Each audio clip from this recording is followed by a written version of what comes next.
Bien, esta mesa que hemos titulado Revolución Hispánica versus Revoluciones Atlánticas, pues quería insistir fundamentalmente en formular una serie de preguntas sobre los modelos de revolución, sobre hasta qué punto la Revolución Española y las revoluciones americanas son la misma revolución o no, o son revoluciones diferentes, cómo han sido interpretadas. Preguntarnos también si este posible modelo, o a lo mejor no son modelos, o estas excepciones, se corresponden también con lo ocurrido en otros países y de qué manera podemos también conceptualizar digamos, los diferentes modelos revolucionarios que se van sucediendo en diferentes países occidentales pues, durante bastantes décadas de finales del XVIII y de principios del XIX. Revolución hispánica versus revoluciones atlánticas no quiere decir que necesariamente tengamos que optar porque son dos cosas diferentes, ni por supuesto tampoco hemos organizado las mesas con la idea de que los dos ponentes se identifiquen con una de estas etiquetas, ¿no? Sino son, digamos, términos, polos dialécticos para iniciar el debate. Los ponentes a los que hemos pedido que hablen de este tema, nos parecía particularmente interesante traerlos aquí para este tema, porque son, en cierta manera, bastante excepcionales en el mundo académico español, español y americano, en el sentido de que parece ser de los pocos que realmente se creen que la monarquía española que hace sus revoluciones a partir de 1808 es una. O sea, es una formada por España y América y que el proceso debe verse desde los dos puntos de vista, que quizá podemos decir fácilmente que es la línea directriz de la mayor parte de los trabajos, tanto del profesor Breña como del profesor Portillo. El profesor Roberto Breña, profesor de investigación del Colegio de México, doctor en Ciencia Política por la Universidad Complutense y autor de diferentes trabajos sobre Blanco Guay, sobre Fray Servando Teresa de Mier y sobre diferentes aspectos de la historiografía relativa al liberalismo español.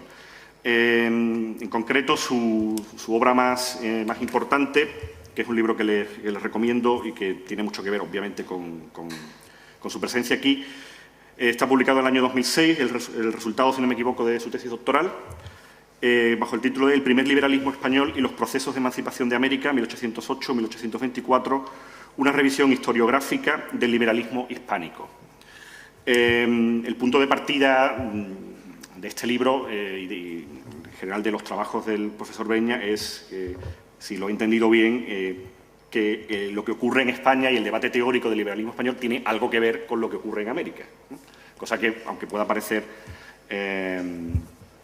obvia, digamos, en la práctica no lo es, ¿no? Y también les recomiendo muy particularmente un artículo publicado el año pasado en la revista Ayer con el título de Las conmemoraciones de los bicentenarios y el liberalismo hispánico, historia intelectual o historia intelectualizada, sobre todo porque como estamos embarcados en esta vorágine de bicentenarios, creo que es una reflexión teórica y crítica bastante interesante.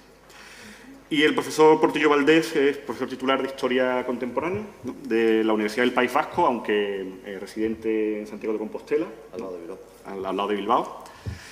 Y ha publicado pues, una gran cantidad de trabajos sobre, en general, digamos, en su mayor parte sobre la transición del modelo de nación desde finales del XVIII al XIX en España y en el mundo hispánico en general. Su libro más reconocido es Revolución de Nación, Orígenes de la Cultura Constitucional en España, 1780-1812, y más recientemente Crisis Atlántica, Autonomía e Independencia en la crisis de la monarquía hispana. Creo que el profesor Portillo representa perfectamente esta idea de que la monarquía hispánica hay que verla, hay que estudiarla en su conjunto y no solo saber o no solo decir que ese país, que esa nación, que ese Estado, como queramos llamarlo, tenía un inmenso territorio americano, sino que realmente es un elemento que hay que digamos, estudiar de verdad. Bueno, y por mi parte, ya está. Vamos a hablar en principio 30 minutos cada uno de los ponentes, o un máximo de 30 minutos, para que luego haya tiempo para que haya diferentes intervenciones, réplicas por los propios ponentes o los intervinientes o los presentes en la sala. Gracias. Bueno, primero que nada, dar las gracias a la Universidad de Cádiz, especialmente a Fernando y Alberto. Y Alberto le di mucha lata por razones que no estaban bajo mi control, le di mucha lata en las cuestiones logísticas, entonces un doble agradecimiento. Es importante la precisión que acaba de hacer, muy importante para mí al menos, la precisión que acaba de hacer Fernando respecto al carácter no adversativo, digamos, del planteamiento sobre revoluciones atlánticas y revolución hispánica, o revoluciones hispánicas y revolución atlántica, como quieran, con los plurales y los singulares. Y es importante porque, planteado en términos de versus, historiográficamente es un planteamiento que no tiene, yo diría que no tiene ningún sentido. Pero yo entiendo el ánimo que estaba detrás de los organizadores al plantearlo de esta manera, y creo que no los voy a defraudar en el sentido de que algunas de las cosas que voy a decir sí pueden, sobre todo en el contexto de un congreso que se llama, como se titula Liberté y Libertad, en donde es evidente por el puro título y el subtítulo además de Filadelfia, Cádiz, digamos que el enfoque, digamos, atlántico es muy evidente. Y yo lo que voy a hacer aquí es dar algunos argumentos no en contra de la historia atlántica como tal, lo cual, una vez más, creo que no tendría sentido historiográfico, pero sí voy a expresar algunas reservas con respecto a la historia atlántica, y antes de hacer eso, voy a ser muy claro con respecto a lo que entiendo en esta presentación por historia atlántica. Para eso voy a hacer muy poco de historia con respecto al concepto de historia atlántica y más específicamente aún de revolución atlántica.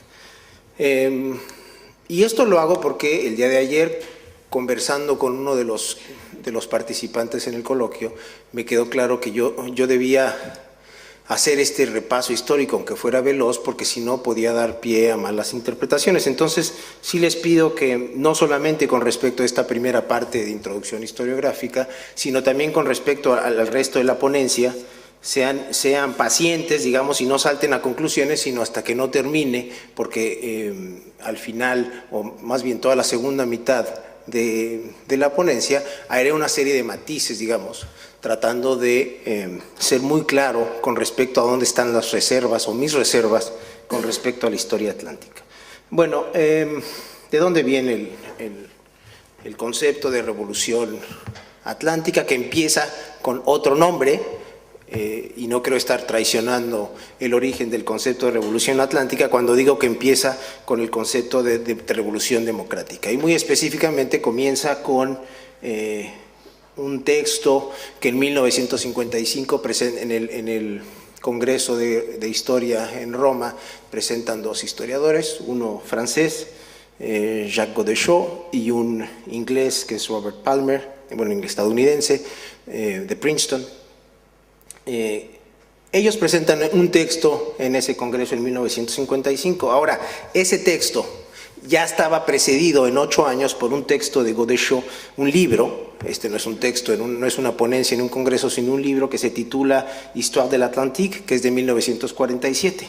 Y posteriormente al Congreso de Roma de 1955, Robert Palmer publica The Age of the Democratic Revolution, que sale el primer tomo en 1959 y sale el segundo tomo en 1964.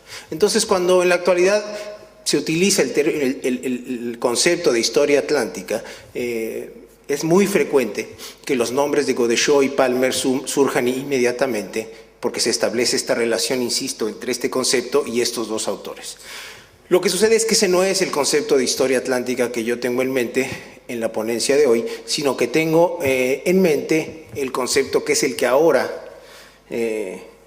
no solamente el concepto, sino la historia atlántica, goza de no poco predicamento en la academia estadounidense, pero ese predicamento está basado no en Palmer y Godeschaux, sino está basado sobre todo en la obra de un historiador muy famoso en la historiografía estadounidense contemporánea que se llama Bernard Bailyn. Y más concretamente en un libro que es muy reciente, es del 2005, que se llama Atlantic History, Concepts and Contours de 2005. Esa es la historia atlántica o el concepto que a mí me interesa. ¿Por qué? Bueno, la razón es muy simple. Godeschaux y Palmer, ustedes no tienen más que ver el índice del libro de Palmer para darse cuenta que, o incluso el subtítulo del libro de Palmer, el subtítulo del libro de Palmer es A Political History of the Democratic Revolutions 1760-1800, ¿no? ¿Qué quiere decir eso? Bueno, pues es muy evidente. Para Palmer y Godeschaux, en la ponencia que habían presentado ambos en el Congreso de Roma en el 55, las revoluciones hispánicas simple y sencillamente no aparecen. No es que no pinten para nada, es que simple y sencillamente para ellos decir que no existen sería un exceso, pero dentro de su idea de lo que son las revoluciones democráticas, que son parte de una civilización atlántica, y aquí viene, y por eso me permití establecer la correlación entre historia atlántica, entre revolución atlántica y revolución democrática, porque en el texto de Palmer y de Godeschaux, su idea de revolución democrática está basada en su idea de una civilización atlántica. Bueno, en esa idea de civilización atlántica, las revoluciones hispánicas simple y sencillamente no tienen un lugar. Entonces, por eso, eso basta y sobra para que cuando yo me refiera a lo largo de esta presentación a historia atlántica y al concepto de revolución atlántica, que es un concepto central de la historia atlántica, no esté pensando en Godeschaux y en Palmer, sino esté pensando principalmente en Bailey. Ahora, como ya lo dije, esta historia, quizás en España, digamos que el predicamento del que goza en los Estados Unidos, y no solamente en los Estados Unidos, uno no tiene más que ver programas de historia o historiografía en Estados Unidos, en Canadá, en Inglaterra e incluso en algunos países de Europa, para darse cuenta de que la Revolución Atlántica es un campo sumamente dinámico en la Academia Occidental contemporánea. Y en el caso concreto de la historiografía latinoamericana, es muy claro, me parece a mí, desde 1907, desde hace 2 años a la fecha, he participado en no pocos congresos, seminarios, coloquios, etcétera, y es evidentísima la presencia cada vez mayor de la historia atlántica y del concepto de revolución atlántica. Si esta presencia es cada vez mayor, y ustedes no tienen más que revisar la presencia del término atlántico o sus variables en los títulos de artículos y de libros, para darse cuenta que el enfoque atlántico está ocupando un lugar cada vez más importante. Ahora, aquí tengo que hacer una precisión que es importantísima.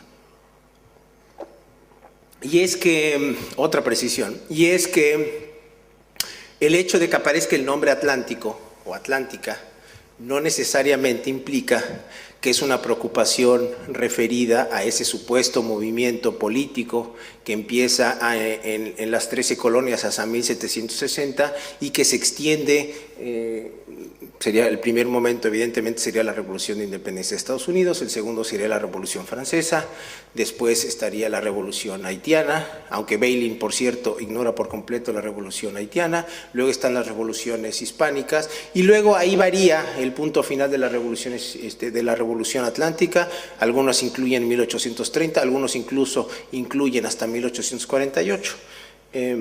Ahora, si consideramos que la historia atlántica se inicia, la cobertura de la historia atlántica, de ese supuesto espacio, digamos, con un sentido histórico, empieza a principios del siglo XVI, tenemos que la historia atlántica abarca 4 siglos, y abarca 3 continentes. Entonces, por eso dije que esto no es al principio dije, y lo reitero, esto no es una crítica a la historia atlántica en su totalidad, eso sería absurdo, porque por la simple cobertura, digamos, cronológica y espacial de la historia atlántica, pretender criticar a toda la historia atlántica estaría más allá de las posibilidades, creo, prácticamente de cualquier historiador contemporáneo. Lo que sí está a la mano, creo, es hacer una crítica a la relevancia que está empezando a jugar, porque puede ser que algunos de mis temores no se cumplan, otros veo que se están cumpliendo, pero puede ser que a fin de cuentas termine la historia atlántica por no jugar un papel tan importante como el que yo anuncio de alguna manera en este texto. Ahora, si es tan importante la historia atlántica, ¿cuáles son los riesgos, digamos? Que esto es lo que me interesa realmente. ¿Cuáles son los riesgos de la historia atlántica con respecto a las revoluciones que a mí me interesan y que yo conozco, que son las revoluciones hispánicas? Entonces, ese va a ser, digamos, el meollo de la presentación.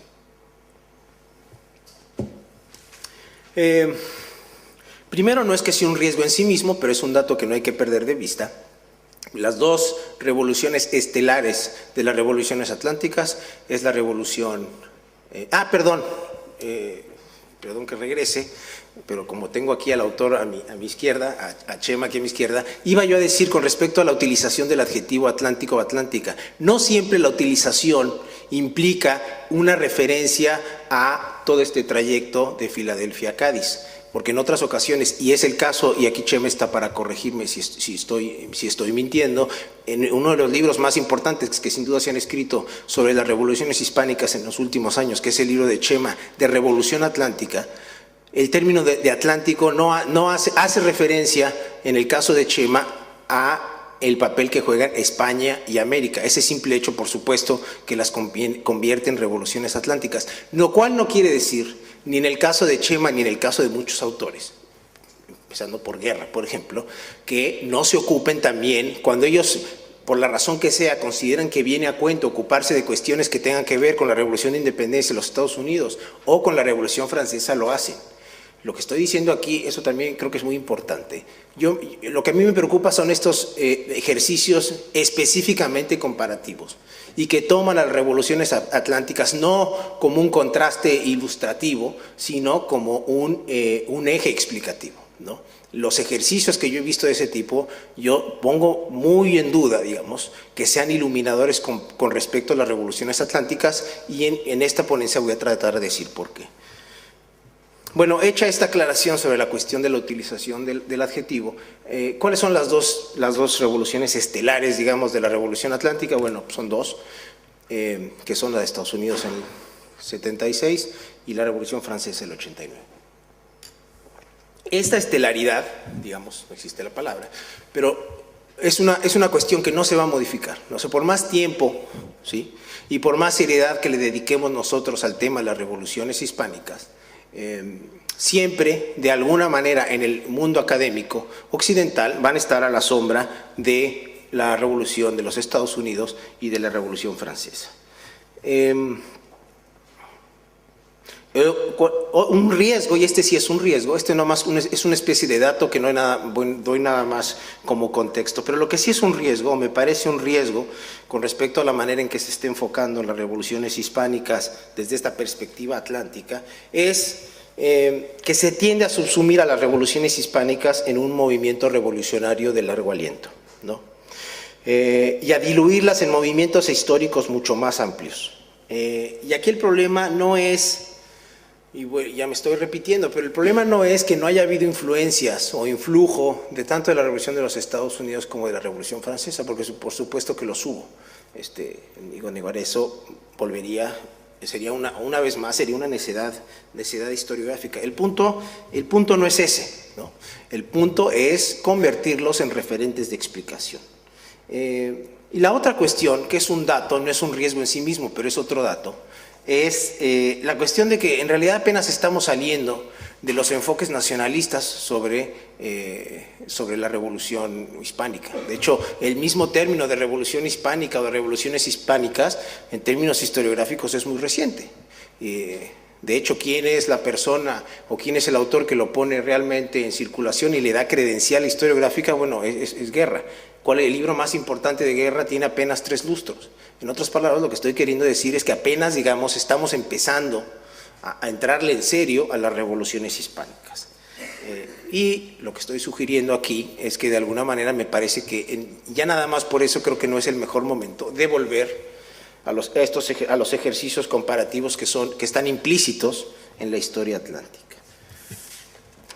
Y termino con, insisto más bien, en la cuestión de que esto no es una crítica a la historia atlántica en general, sino a este aspecto, a esta manera concreta de abordar las revoluciones hispánicas con base en la historia atlántica. Ahora, ¿cuáles son algunos de los presupuestos metodológicos por los cuales yo creo que hay que tener cuidado con el enfoque atlántico? Uno es el supuesto homogeneizador de base que subyace y explica los esfuerzos de la Revolución Atlántica por encontrar patrones, ¿no? Esto no es una cuestión que yo lo diga. En el libro que ya les mencioné, el libro de Bailyn, que es el libro más importante, digamos, con respecto a la Revolución Atlántica, de, insisto, mediados del 18 hasta, lo podemos llevar 1820, 1830, 1840 si quieren. En ese libro, el de Atlantic History de Bailyn, en la página 62 se lo dice así como se los estoy diciendo. Él dice que la historia atlántica, y cito a Bailyn, corre el riesgo de exagerar las similitudes y los paralelismos de forma no realista. El término que utiliza en inglés es unrealistically, ¿no? Esa es una advertencia de, insisto, el promotor número 1 de la historia atlántica actualmente en el mundo académico occidental, que me parece que la historiografía latinoamericana no ha tenido o no tiene en ocasiones en cuenta y que pierde de vista. Otro riesgo es otro supuesto de la historia atlántica, sobre el cual también Bailyn llama la atención en su libro. La cita fue de la página 62, en este caso la idea está en las páginas 60-61, y es el pensar, dice Bailyn, que ciertas estructuras legales y formales, es decir, elementos de naturaleza discursiva, reflejan la realidad, ¿no? Dice Bailyn que este es otro peligro importante de esta historiografía atlántica, y es un peligro que si llama la atención sobre este peligro y el anterior es justamente porque Bailyn propone que hay que tratar en la medida de lo posible de evitarlo. Sin embargo, él mismo nos está diciendo, son presupuestos metodológicos de la historia atlántica. En otras palabras, es muy fácil caer en ambos riesgos o en ambos peligros. Y en relación con el punto anterior, y esto ya no estoy citando el texto de Bailyn, pero yo creo que también es un problema importante, y sobre todo tomando en cuenta que las revoluciones hispánicas tuvieron lugar 35 y 20 años después de las revoluciones estadounidense y francesa. Yo creo que existe una tendencia en la historiografía actual para otorgarle a los elementos discursivos un peso sobre el devenir histórico, que me estoy refiriendo una vez más específicamente a las revoluciones hispánicas, que yo creo que convendría matizar. Esto ameritaría otra ponencia, esta cuestión, pero baste decir, digamos, para los efectos de esta ponencia, que en mi opinión las prácticas políticas y las prácticas sociales son bastante menos permeables a lo que sugiere la historia atlántica con respecto a el poder que tienen los discursos y las ideas de influir sobre estas prácticas. Lo cual no quiere decir, esto es muy importante, me parece a mí muy importante señalarlo, que los enfoques o algunos de los enfoques que yo considero más novedosos y más rompedores, digamos, de los últimos años con respecto a las revoluciones hispánicas, sean, y me refiero específicamente a la historia conceptual de Javier Fernández Sebastián, no es de Javier Fernández Sebastián es uno de sus representantes, bueno, es su representante más importante. Y por otro lado, la historia de los lenguajes políticos de Elias Palti. Estos dos enfoques, ¿sí? Acabo de decir que hay que tener cuidado con darle a las ideas y a las estructuras formales, a los elementos discursivos en general, un peso excesivo sobre la interpretación histórica, y sin embargo, estas dos tendencias son estas dos corrientes, escuelas, tendencias, como quieran, son sin duda, yo creo, sin duda desde mi punto de vista, los enfoques más, insisto, más novedosos. Y en el caso específico de la historiografía latinoamericana, yo diría, lo comentaba con Fernando durante la comida, yo sí creo que son enfoques que de entrada nos exigen ser más cuidadosos y más rigurosos con la utilización de conceptos. Ese simple hecho me parece que es un aspecto importantísimo para la historiografía latinoamericana con respecto a los movimientos emancipadores. Ahora, y este caveat que voy a hacer es importantísimo porque en el par de ocasiones que he presentado algunas de las ideas que acabo de expresar aquí, me he topado con un escepticismo muy profundo, digamos. Y es que lo que acabo de decir no implica encerrar a las revoluciones hispánicas en una burbuja historiográfica. Y no implica eso por alguna de las razones, ya las di. La primera y más evidente es que, por supuesto, que hubo influencias provenientes de los Estados Unidos, de las ideas provenientes de Estados Unidos y de Francia, pero lo que estoy tratando también de decir es que estas ideas son, me parece a mí, bastante menos, no sé si bastante menos en cantidad, por lo menos bastante menos profundas de lo que parecen asumir algunos enfoques de la historia atlántica. Pero además, por otro lado, este influjo, o el reconocimiento de este influjo proveniente de Estados Unidos y de Francia, tan ya se ha dado durante un buen tiempo, que es uno de los responsables, o de los principales responsables de esta idea de las revoluciones hispánicas como revoluciones fallidas, ¿no? Justamente porque de manera explícita o implícita ya se tienen estos modelos sobre lo que es una verdadera revolución, es que durante mucho tiempo nos vendieron la idea de las revoluciones hispánicas como revoluciones fallidas. Entonces, en este aspecto en particular, no es tan nuevo, algo que nos podrían vender como algo nuevo. Ahora, conviene volver a colocar a las revoluciones del 76 y de 1789 como puntos de referencia. Insisto en la cuestión de puntos de referencia. No se trata de hacer alusión a estos procesos revolucionarios cuando el tema lo amerite, sino en utilizarlos como puntos de referencia. Bueno, me parece a mí que no.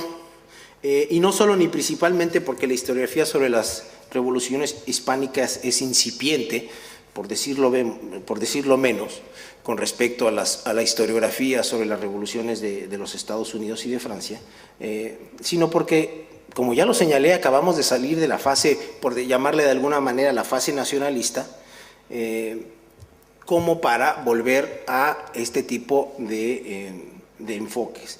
La cuestión de los bicentenarios viene a agravar la cuestión, y viene a agravar la cuestión porque esa historiografía nacionalista que yo la estoy dando como superada, digamos, bueno, pues habrá sido superada o estará superada en ámbitos académicos, yo diría que relativamente, en términos cuantitativos, relativamente reducidos.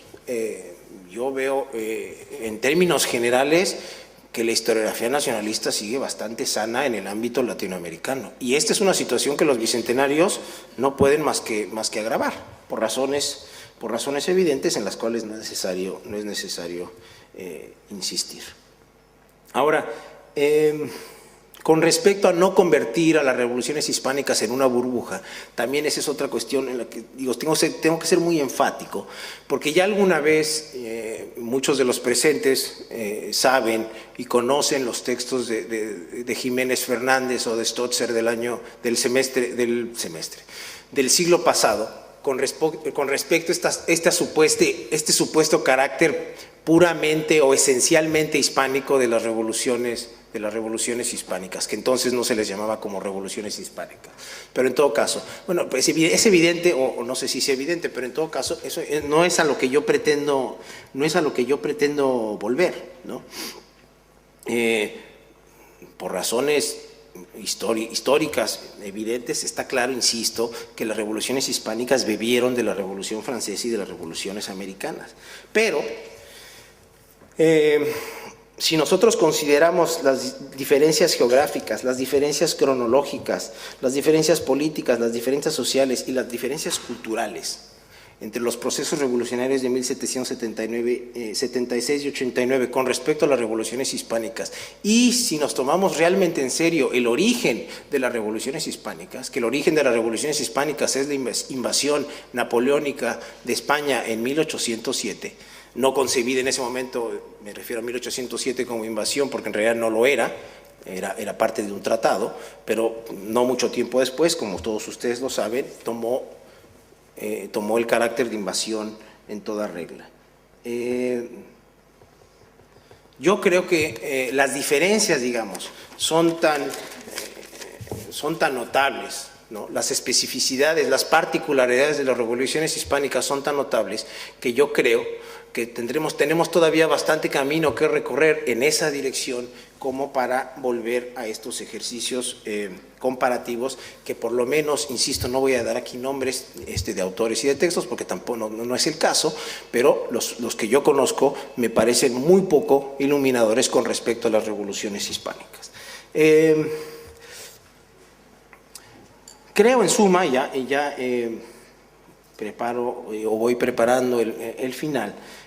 Creo que las particularidades o especificidades de las revoluciones hispánicas surgen a manos llenas cuando consideramos que el bienio 1808-1810, las Cortes de Cádiz y los países de Hispanoamérica surgieron de la crisis y el ocaso de un imperio mundial que intentó transformarse súbitamente y por una causa puramente exógena en una monarquía constitucional bicontinental. Este simple hecho me parece que ya nos pone en una, digamos, tesitura de especificidad y de particularidad bastante notable. No digo nada más que eso, es bastante notable. Ahora, otra cosa es que durante varias décadas más, décadas menos, eso los economistas saben, lo tendrán mucho más claro que yo, pero esto no quiere decir que la monarquía española no viniera, digamos, arrastrando una cierta decadencia que, hasta donde yo tengo entendido y por lo que he leído, las reformas borbónicas no lograron detener, ¿no? Pero yo insistiría, y en esto yo creo que Chema va a estar en desacuerdo, en el carácter inesperado y prematuro de las revoluciones hispánicas, ¿no? Y aquí me baso sobre todo en los testimonios de algunos de los que yo considero los observadores más perspicaces de la época, ¿no? Blanco White, Quintana, Flores Estrada en el ámbito peninsular, Bolívar, Mier, Monteagudo en el ámbito americano. Entonces, ¿qué estoy queriendo decir con esto? Bueno, de no haber sido, en otras palabras, lo que estoy diciendo, para ponerlo mucho más claro, es que de no haber sido por la invasión napoleónica de 1807, cabe plantear, estamos en la historia contrafactual o contrafáctica, con todo lo resbalosa que es, pero cabe plantear que la monarquía española, a pesar de toda esa debilidad en el ámbito económico-comercial, cabe plantear que podría haberse mantenido por varias décadas más. E insisto, esto no es una idea mía. Y ahora sí concluyo que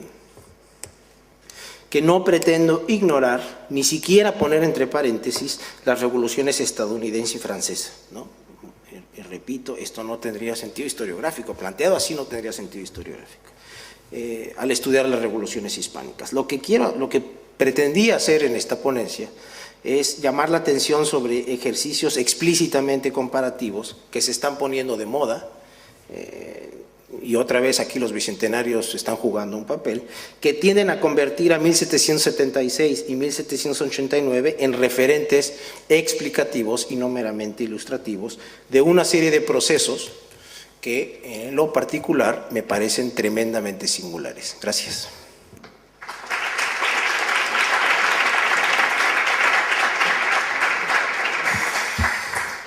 Pues muchas gracias.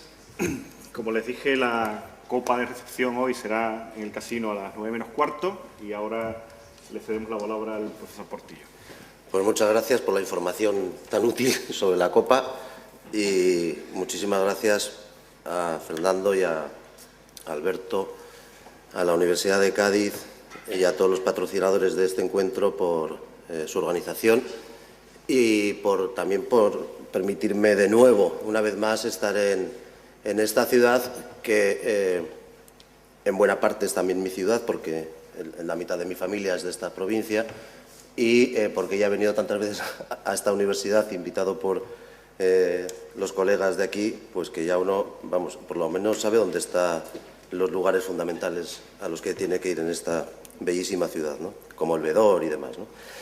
Y yo voy a empezar diciendo que yo no estoy en absoluto, y quizás esto es chafar la fiesta, pero yo no estoy muy en desacuerdo con lo que ha dicho, con el planteamiento de Roberto. No estoy muy en desacuerdo. En algunas cosas sí, pero muy en desacuerdo no estoy. Diría que yo casi forzaría su argumento en el sentido de afirmar que no es que las revoluciones que se producen o los cambios, las reformas que se producen en el mundo hispano, en el Atlántico hispano, desde el momento de su crisis y hasta 1825, por lo cual auguro larga vida a esta fiebre de celebración de bicentenarios que nos jubilará, por supuesto, a nosotros y probablemente a vosotros, a los de las nuevas generaciones de historiadores también, porque hasta 1826 vamos a estar con esto. No creo que esos cambios no solamente no es que formen parte y ni siquiera epigonal de las revoluciones atlánticas. Es que yo diría más, si hay una revolución atlántica en todos esos procesos que se producen entre 1776 y 1825, 1814 si queremos, si hay una que realmente es atlántica es la hispana. Las que no son atlánticas son la Revolución Francesa y la Revolución Norteamericana, porque expresamente renunciaron a esas revoluciones atlánticas en el momento en que pudieron serlo. Es decir, en el momento en que James Otis y Benjamin Franklin van al Parlamento de Westminster a pedir una representación colonial en el Parlamento británico y se les niega, y entonces la única solución es, bueno, todo esto dicho de manera muy simplista, pero la solución es, bueno, pues si no podemos participar de un cuerpo político común británico, vamos a crear el cuerpo político específico de nuestros estados y luego los unimos y le llamamos Estados Unidos. Eso es una solución que se produce a un lado del Atlántico porque no afecta en absoluto al estatuto político de Gran Bretaña. Al contrario, Gran Bretaña lo que hace inmediatamente después es reconstruir su imperio por otros lugares. Exactamente igual ocurre en Francia, porque hubo la posibilidad, tanto que las colonias llegan a enviar también, como sabéis, sus cahiers de doléances a la Asamblea Nacional, y hasta muy última hora parecía que iban a participar también de la fiesta nacional. Salen de la fiesta nacional precisamente porque empiezan los movimientos revolucionarios en Haití. Y entonces, a partir de ahí es cuando en Francia se decide que los territorios ultramarinos, que es la disposición adicional de la Constitución de 1791, que los territorios ultramarinos se gobiernan por leyes especiales. Por cierto, que es la misma disposición adicional que los constituyentes españoles de 1837 añaden a la Constitución de ese año. Y ahí se acabó también la fiesta nacional para lo que quedaba del Imperio Español para Cuba, Puerto Rico y Filipinas hasta muy tarde, ya hasta la paz de Zanjón y demás, ¿no? Sin embargo, hay un caso que no.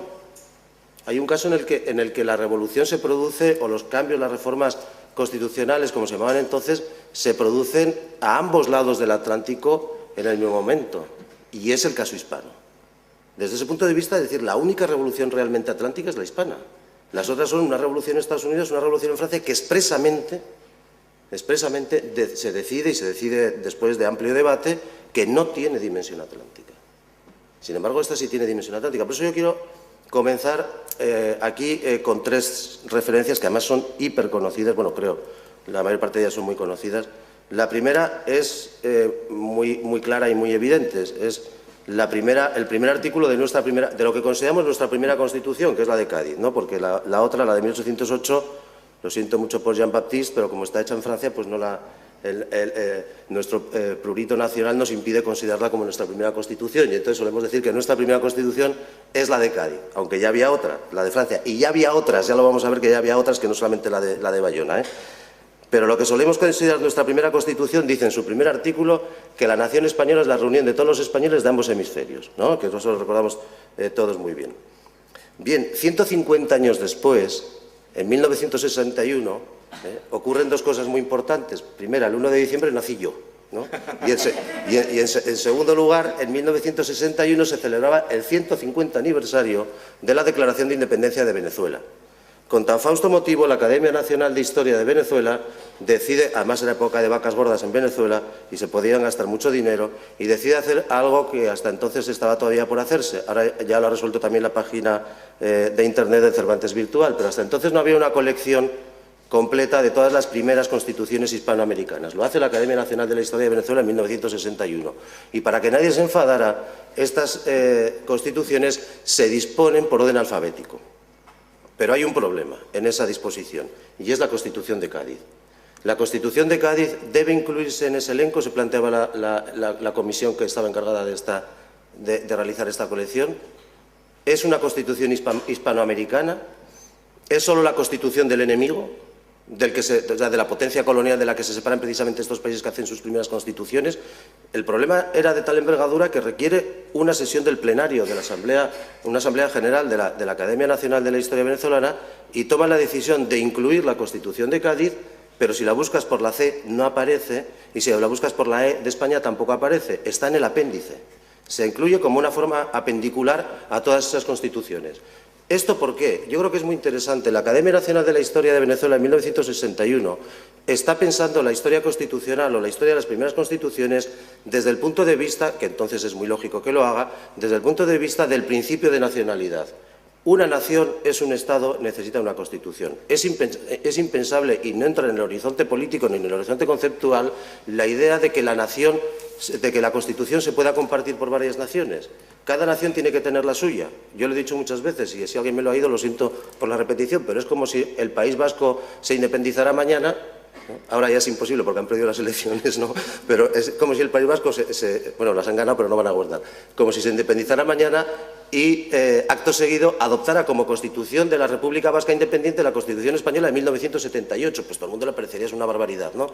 Bueno, exactamente y literalmente esto es lo que ocurre en el Atlántico hispano a principios del siglo XIX. Por una razón evidente, no hay principio de nacionalidad. No es que no lo quieran tomar en cuenta, es que el principio de nacionalidad es un principio político que empieza a operar en el hemisferio occidental allá por mediados del siglo XIX en adelante. Y ahí es cuando precisamente entonces, como demuestra muy bien el último libro de Rebecca Earle o el pequeñito libro que ha hecho Antonio Nino sobre historiografía de la independencia en México, ahí es donde precisamente entonces empiezan a escribir las primeras historias nacionales también en España. Y ahí es donde empiezan a transmitirnos una idea que corresponde exactamente con la idea que retransmite de nuevo en 1961 la Academia Nacional de la Historia de Venezuela. Una nación tiene que tener su Constitución porque una nación tiene que tener su Estado. República, Estado, nación requieren de Constitución. Pues bien, cuando este primer artículo de la primera Constitución española se estaba discutiendo aquí cerquita, en 1811, un diputado que ya ha sido mencionado hoy anteriormente, por Tlaxcala, México, José Miguel Guridi Alcocer, tuvo una intervención que yo creo que es muy ilustrativa y muy significativa para lo que tenemos que tratar aquí. Dice Guridi Alcocer ahí, bueno, todo el mundo, varios diputados dijeron que decir que la nación española es la reunión de todos los españoles de ambos hemisferios era una tautología, es como decir la nación española es la nación española, y que esto requería alguna explicación mayor, ¿no? Entonces, varios diputados pues dicen, pues habría que decir pues que es la forma del gobierno, que está bien. Pues Guridi Alcocer dice lo siguiente, dice, vamos a ver, una nación puede estar compuesta por personas, por grupos de personas que tienen varias religiones. Dice, por supuesto no es el caso de la monarquía española, donde solamente hay una y además es la verdadera. Pero sí es el caso de Alemania o de Inglaterra. Puede estar compuesta, y no es contradictorio, por diversas lenguas. Dice, ese sí es nuestro caso. Y lo sabía él bien, que venía de Tlaxcala. Es decir, no es cuestión del vascuence, del catalán y el gallego, es cuestión de que se hablaban como 250 lenguas en la monarquía española, ¿no? Desde el tagalo en adelante, ¿no? Dice, pero más aún dice, es que es también consistente la idea de nación con diferentes colores de piel, como ocurre también entre nosotros mismos, con diferentes territorios. Y dice, imagínense nosotros que nos separa un inmenso océano. Y concluye, y es consistente también con la existencia de diferentes naciones, como son los indios, los blancos y los negros. Claro, un tipo como Guridi Alcocer plantea en 1811, cuando está discutiendo el primer artículo de la Constitución española que define la nación española, nos está diciendo que la idea de nación española es una idea tan vaporosa en aquel entonces porque puede ser consistente con todo eso, con diferentes idiomas, con diferentes religiones en otros países, con diferentes colores de piel, con diferentes territorios y con diferentes naciones. Yo lo que creo, lo que propongo es que nos tomemos realmente en serio esto. Es decir, que si la primera Constitución española dice que la nación española es la reunión de todos los españoles de ambos hemisferios, por algo lo dijeron.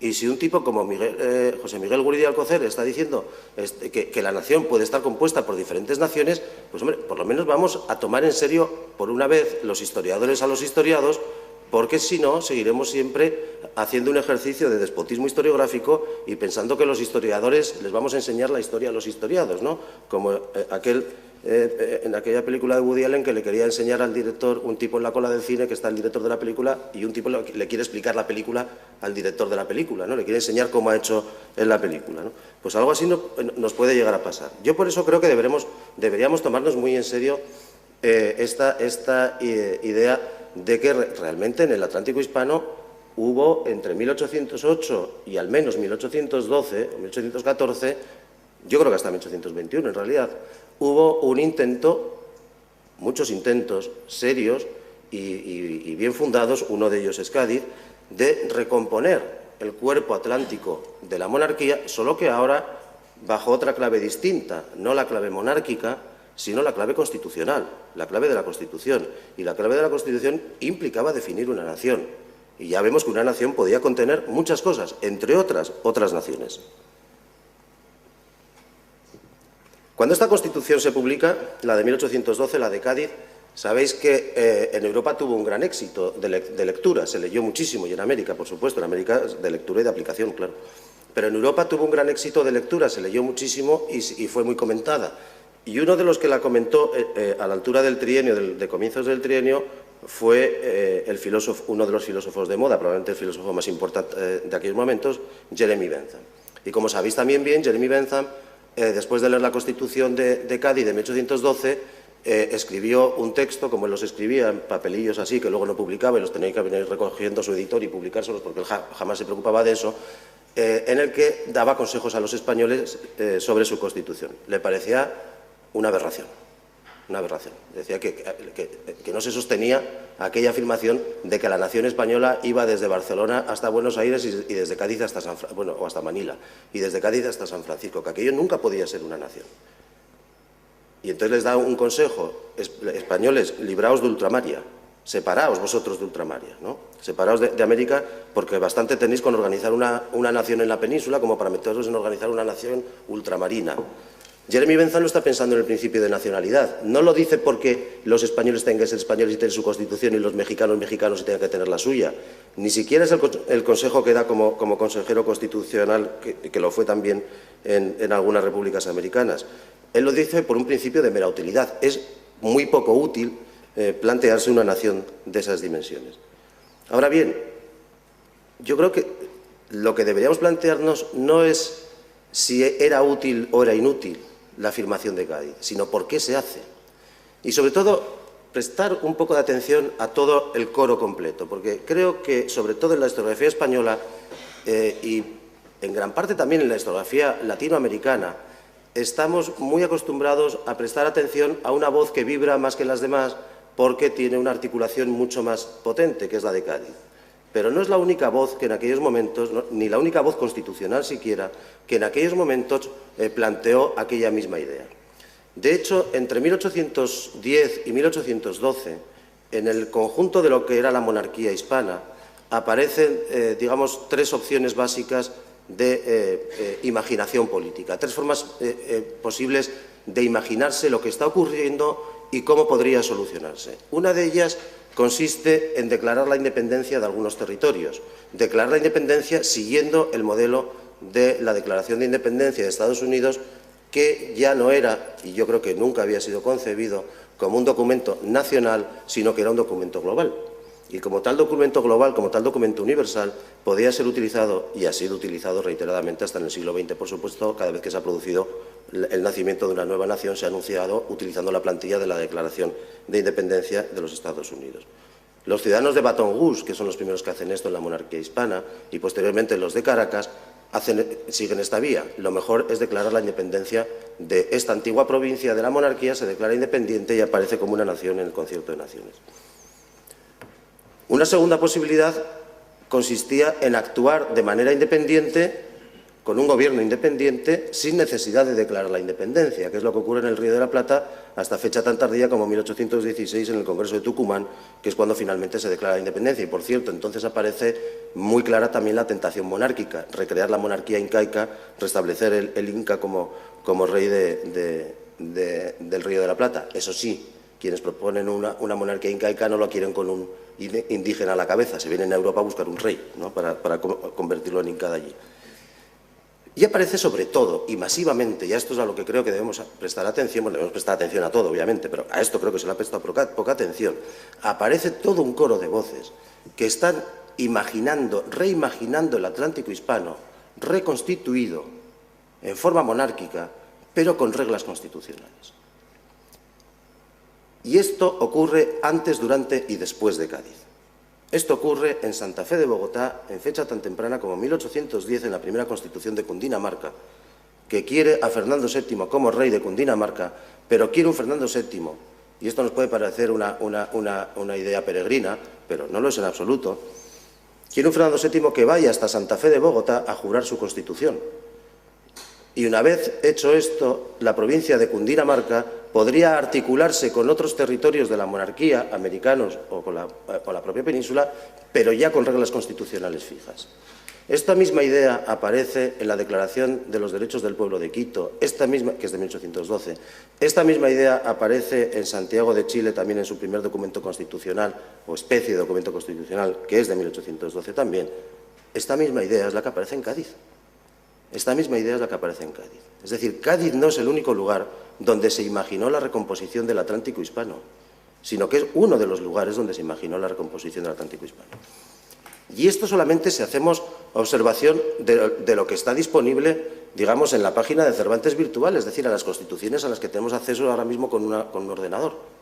Pero es que hay por detrás de esto toda un magma de literatura política y de literatura constitucional que está por desenterrarse y que está producida entre 1809 y 1811 y que responde tanto a la consulta al país, que no es una consulta al país peninsular, sino que es una consulta al país urbi et orbi, y así se responde también en América. Hay cantidad de consultas al país respondidas desde América. La consulta al país, como sabéis, es la consulta que hace la Junta Central en abril de 1809 a todo tipo de instituciones y autoridades civiles, militares, eclesiásticas y a todos los sabios de la nación, dice la consulta, para que le ilustren sobre cómo deberían de convocarse las Cortes y de qué tendría que ocuparse, es decir, de cómo tienen que convocarse las Cortes y cómo tienen que hacer la Constitución. Pues bien, esta respuesta, que como sabéis es muy masiva en la península, pues también lo es en América. Solo que en América viene en muchas ocasiones, por la cuestión de que se solapa con las elecciones de diputados a la Junta Central y luego de diputados a las Cortes, se solapa con las instrucciones a los diputados. Pues bien, toda esa masa que vamos conociendo gracias a lo que ha editado Armando Martínez Garnica, a lo que ha editado Beatriz Rojas y a lo que está en los archivos, que es inmenso, ahí podemos tener realmente la eclosión, la muestra de una cultura constitucional compartida en el Atlántico hispano que nos explique por qué en Cádiz, en Bogotá, en Chile, en Quito y en gran medida luego también en México se produce esta posible comparación de modelos constitucionales, ¿no?, sino el hecho de que se comparta un lenguaje político común y el hecho de que se estén respondiendo de manera muy similar problemas constitucionales muy similares. Y problemas constitucionales que son muy claros y muy evidentes y muy prácticos. ¿Qué es la representación? ¿Cómo se resuelve la representación? Pues en prácticamente todo el Atlántico hispano se resuelve a través de la vecindad. La vecindad, recuerdo, es un estatuto que tiene mucho que ver con la organización eclesiástica, porque para ser vecino hay que ser parroquiano. Es decir, quienes saben si uno es vecino o no son los curas, y por eso están siempre los curas en las juntas electorales, porque saben quién es vecino y quién no. ¿Cuáles tienen que ser las relaciones entre la nación y los territorios que componen la nación, o los pueblos? La relación entre nación y pueblos es algo que aparece permanentemente en la historia del Atlántico hispano. De hecho, nuestro eterno debate en España sobre hasta dónde llegan las competencias de una comunidad autónoma o hasta dónde llega la consideración de nación de una determinada comunidad autónoma y hasta dónde llega la del conjunto de España, para entendernos. Si Cataluña puede ser nación en su estatuto de autonomía, o si esto es contradictorio con la idea de nación española, es un derivado de este eterno debate que tenemos desde 1812 en adelante sobre la articulación entre nación y pueblos, que es el mismo debate que existe en México y que es el mismo debate que existe en el Río de la Plata, ¿no? Y en el Río de la Plata más de una manera tan fuerte como que hasta 1800, hasta mediados del siglo ni se atisba una solución siquiera, ¿no? Cuestión, sobre todo, importantísima, que aparece en todo el mundo atlántico hispano en este debate constitucional compartido. ¿Cómo se articula y cómo se compagina el hecho de que queremos hacer una Constitución liberal, y el término se empieza a utilizar en este sentido precisamente ahora aquí en el Atlántico hispano, y al mismo tiempo se trata de constituciones cerradamente confesionales? Constituciones que no admiten un principio que es básico en esa cultura que decía Roberto antes, a la que se refería Roberto antes, de las revoluciones atlánticas y democráticas de Palmer y Godesho, que es el principio de que la primera libertad es la libertad religiosa. Si yo no soy dueño de mi propia conciencia, ¿cómo voy a ser dueño de mi propiedad privada, ¿no?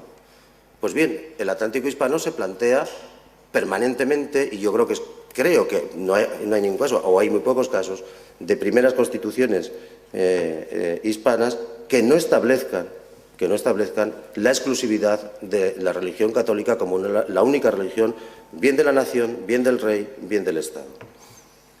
Ahora bien, creo que tenemos que dar una respuesta a esto. Es decir, esto lo que nos plantea, lo que he dicho hasta ahora, lo que nos plantea es un problema historiográfico y nos plantea preguntas historiográficas.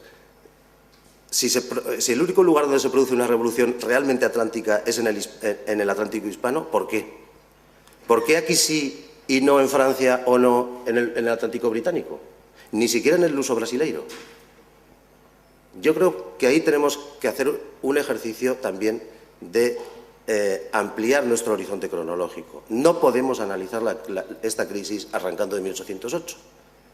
Podemos hacerlo, pero en mi opinión no la vamos a comprender en toda su dimensión. Tenemos que hacerlo analizando esta crisis al menos desde 1795 en adelante.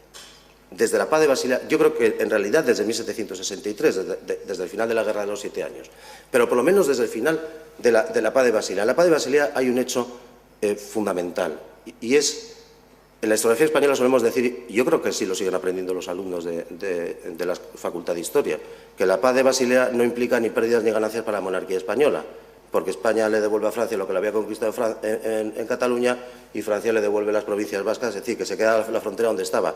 En la península sí, donde no se queda como estaba es en la isla de Santo Domingo, porque en la Paz de Basilea España le cede toda la isla de Santo Domingo a Francia. Ya sé que Santo Domingo tenía muy pocos habitantes, que es muy poquita cosa, que no significa casi nada, pero es el carnet de identidad de España en América. Ahí está su primera audiencia, ahí fue el lugar donde pusieron el primer pie. Si uno va a Santo Domingo, verá que todo es primado en Santo Domingo. Se le enseñan, dicen, esta es la primera universidad, esta es la primera audiencia, esta es la primera piedra, aquí puso Colón el pie por primera vez, todo es primado allí. Y en cierto modo es un símbolo lo que le cede España a Francia. Y ahí empieza un proceso que yo creo que es fundamental entenderlo para entender por qué en 1808 se produce una crisis atlántica, en el Atlántico hispano, una crisis imperial, que implica una solución de ese tipo. Y es el hecho de que entre 1795, sobre todo desde el Tratado de San Ildefonso de 1797, hasta el de Fontainebleau de 1807, España va a hacer renuncia a la parte imperial de su monarquía. Y va a hacer una renuncia literal a esa parte imperial de su monarquía. Un imperio, que yo sepa, a finales del siglo XVIII, principios del siglo XIX, no se sostiene sin barcos y sin dinero.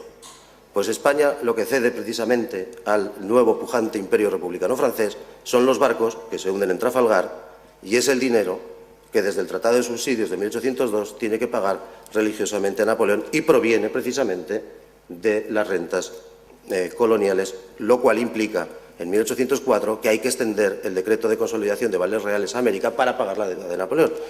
A esto me refiero cuando digo que España cede su parte imperial al nuevo y pujante imperio republicano francés, a la vez que se ve atenazada entre dos modelos imperiales, el recompuesto imperio británico que llega hasta Montevideo y Buenos Aires y toca a sus puertas en 1806 sin posibilidad de defensa por parte de la monarquía porque no tiene barcos, la defienden los ciudadanos de Montevideo y los ciudadanos de Buenos Aires, y, por otra parte, ese nuevo y pujante imperio republicano francés que tiene una nueva idea, yo no voy a entrar ahora aquí en ella, una nueva idea de imperio y de para qué sirve un imperio, pero que, entre otras cosas, para la consolidación de ese imperio necesita de los recursos de la parte imperial de la monarquía española.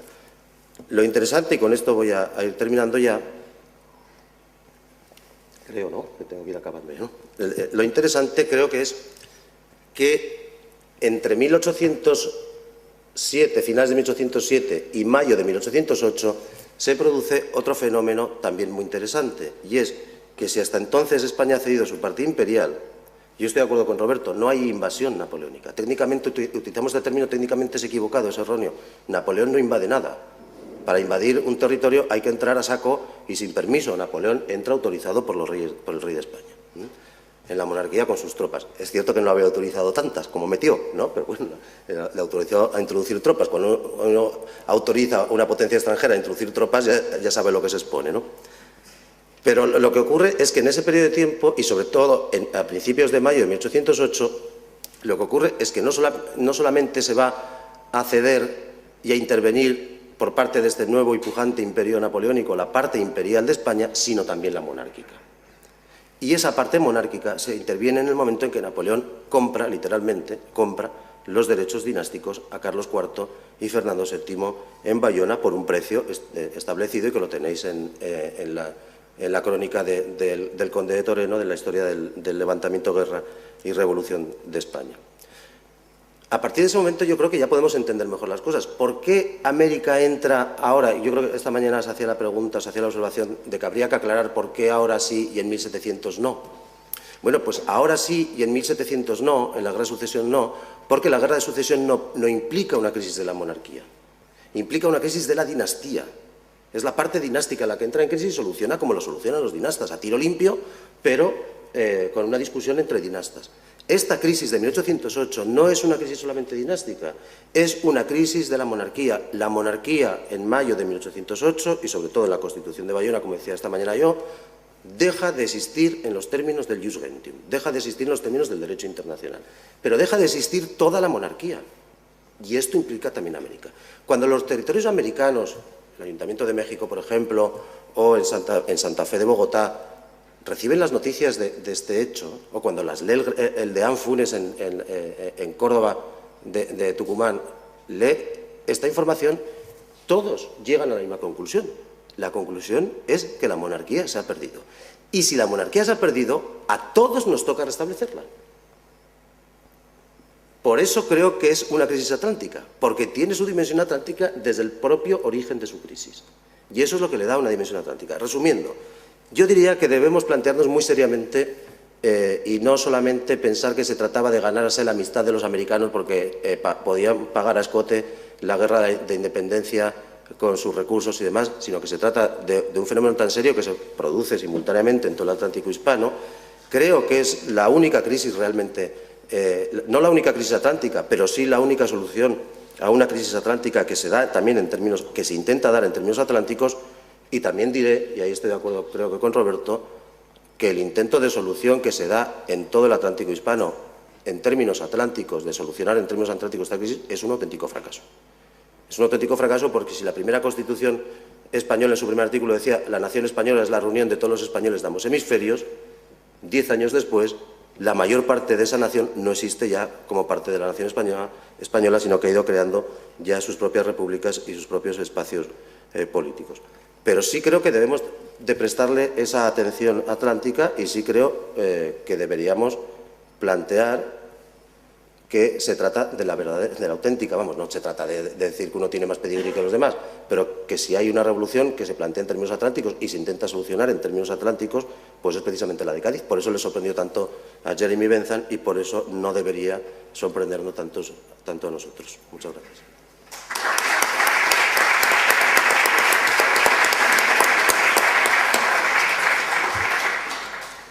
Bueno, pues muchas gracias a los dos ponentes por haberse ajustado más escrupulosamente al tiempo marcado y ahora tenemos media hora para el debate entre los ponentes y con el público. El profesor Gastambide.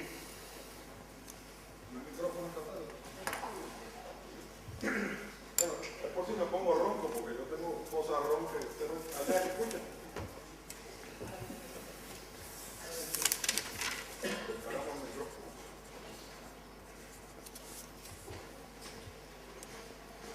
Pero de todas maneras, aprovechando la ausencia de Alberto, yo tomo esto como cumpliendo una palabra que le di a Alberto ayer y un poco a Roberto, de empezar el debate en el espíritu que aparentemente lo desean los organizadores.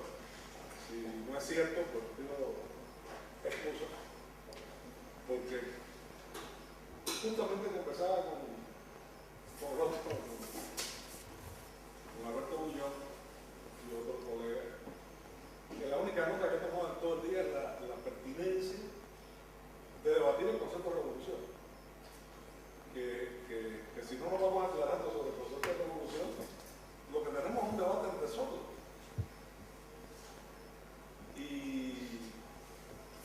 E incluso para dar pie a la posibilidad de que no haya un solo tipo de revolución, de que tengamos que entrar a una tipología para poder hablar de revolución o comparar revolución.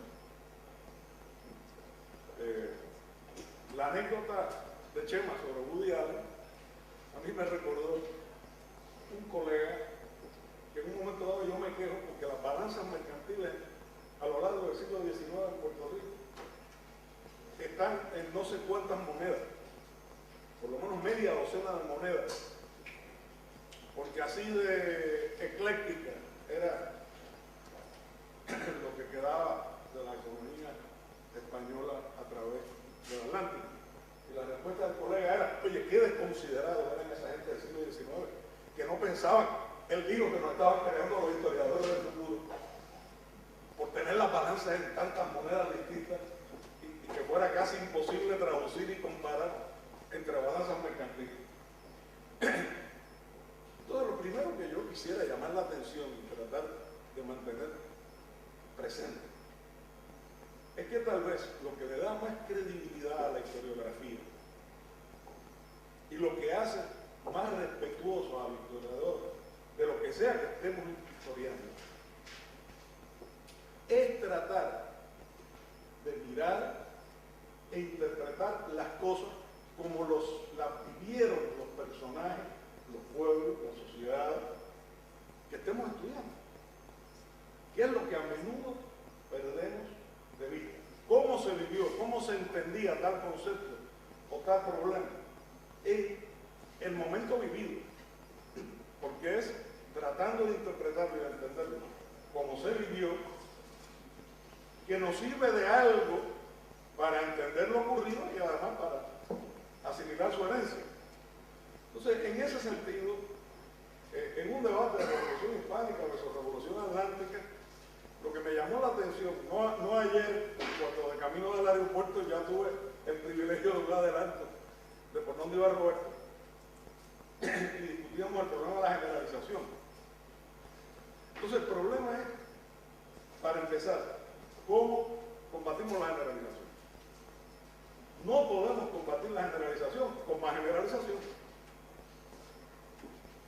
La generalización tenemos que combatirla en todo caso con un nivel de generalización que dé espacio o provea o tome en cuenta la especificidad. Entonces, sobre el concepto de revolución atlántica, por ejemplo, Roberto dice que la revolución atlántica, de la que él habla, y de la única que es pertinente en el mundo intelectual occidental, si no me equivoco, el mundo académico occidental. Entonces, parafraseando otra cosa que intento para evitar la generalización. Oye, el mundo occidental es mucha gente. Todavía el mundo intelectual occidental es mucha gente. Es más, el mundo académico occidental es un montón de gente. Entonces, pretender que se pueda hablar de revolución atlántica o de historia atlántica, obviando todos esos antecedentes que Roberto y yo evocamos ayer y que Chema mencionó. O sea, no podemos obviar a Palmer, no podemos, porque además son distintas dimensiones. La revolución atlántica, como una revolución filosófica, empieza con los filósofos británicos y franceses que están filosofando desde el siglo XVIII. y que están planteando otra posible conceptualización del ser humano y del mundo. Y que es atlántica, porque a la hora de los padres fundadores de la República Hispanoamericana construir, sí, toda esa diversidad de folletos y documentos que probablemente nunca terminaremos de estudiar, ¿de dónde girar? De las experiencias, o sea, primero de la literatura, del imaginario, del discurso, del pensamiento, del vocabulario generado por la ilustración, fundamentalmente, británica y francesa, del siglo XVIII y XIX, y por la experiencia concreta de la Revolución de Independencia de Estados Unidos y la Revolución Francesa. Entonces, en tanto y en cuanto esa fue su materia prima, señores, como se vivió en aquel momento, era un fenómeno que atravesaba el Atlántico todo el tiempo. Todo el tiempo. Y por mucho tiempo. Con un nivel de complejidad que ningún nivel de generalización, ni ningún nivel de especificidad logrará resolver, probablemente nunca. Entonces, tal vez, por ahí es que tenemos que empezar. Por ahí es que tenemos que empezar. Porque además estamos obviando en el proceso otro nivel, que es el que nos viene de toda la visión de la historia como algo integrado, de un sustrato socioeconómico de la Revolución Atlántica, que codificó, por una parte, la escuela del sistema mundo, que comenzó Immanuel Wallerstein con el sistema mundo atlántico, digo, con el concepto de sistema mundo, pero se extendió al sistema mundo atlántico, y toda la llamada, bueno, no llamada teoría, la perspectiva de la dependencia que se construyó en América Latina a partir de la teoría de la separación. Y que es la manera en que todavía, o sea, aquí el compañero estará entusiasmado con Bailey, pero el imaginario que sigue prevaleciendo en el debate académico de América Latina y el Caribe, no solo historiográfico, sino desafortunadamente hasta para la política actual, es la perspectiva de la dependencia. Ese es el discurso que seguimos utilizando, nutriéndonos de una perspectiva atlántica que incluso viene de un famoso debate que ni nosotros podemos ignorar ni podemos privar a nuestros estudiantes, que es el debate sobre los modos de producción en América Latina. Primero el debate sobre los orígenes del capitalismo y el debate sobre los modos de producción en América Latina. Eso es indispensable porque todo eso se está fraguando a ambos lados del Atlántico. Ahora, ¿qué pasa? Y voy cortando, porque aunque me he tomado la libertad de hablar extensamente, ya le digo, autorizado por Alberto Pérez, de nuevo se fue, no me puede negar. Y por el espíritu de que sea un debate y economizarme entonces entrar en esto mañana y poder entrar en lo que se suponía que iba a decir, o que voy a decir, que es más puntual, más específico, más de la época. Yo creo que parte del problema es insistir en una historiografía que ignore la centralidad en todo esto del problema de la raza, el problema de la desigualdad y el problema de que todo cambió a partir de la Revolución Haitiana, y si usted no incluye la Revolución Haitiana no entiende nada. Entonces, ¿por qué fue revolución la de independencia de Estados Unidos? Pues yo creo que tiene razón el compañero, no fue la Declaración de Independencia de Jefferson, es el preámbulo de la Constitución, 1789. Hasta ese momento todos los gobiernos estaban legitimados por alguna fuerza, alguna divinidad externa a la sociedad. Y en el momento en que redactaron nosotros el pueblo de los Estados Unidos de América, y que la legitimidad del Estado, del gobierno, de la nación, brotaba de los propios gobernados, llevaron a la práctica algo que los teóricos, que los filósofos venían diciendo, pero que nadie se había atrevido a llevar a su última consecuencia. ¿Ok? ¿Qué pasó? Que aunque en Estados Unidos nosotros el pueblo fueran los hombres propietarios blancos, lo que excluía a la inmensa mayoría de la población, no hizo crisis a corto plazo. Pero en Francia sí, porque como bien dijo uno de ustedes, una vez se da la revolución haitiana, Francia se tiene que enfrentar hasta dónde llegan los derechos del hombre. Y de la postura jacobina va pasando a la postura de restablecer la esclavitud en Haití, porque Haití era el territorio más rico del mundo y era el que había producido la riqueza de la hegemonía francesa en el siglo XVIII. Y para poder justificar restablecer la esclavitud en Haití, tenían que ponerle un límite hasta dónde llegaban los derechos del hombre. Y es lo mismito que después le va a pasar a España. Sí, España es una nación a ambos lados, pero hasta dónde llega la ciudadanía. Es lo que va a pasar con todo el radicalismo republicano, si la soberanía, la legitimidad radica en los gobernados, y si los gobernados son todos los gobernados o solamente parte de ellos. Entonces no podemos entender lo que ocurrió ni en España ni en Hispanoamérica si no vemos todo ese trasfondo atlántico, tan sencillo como eso.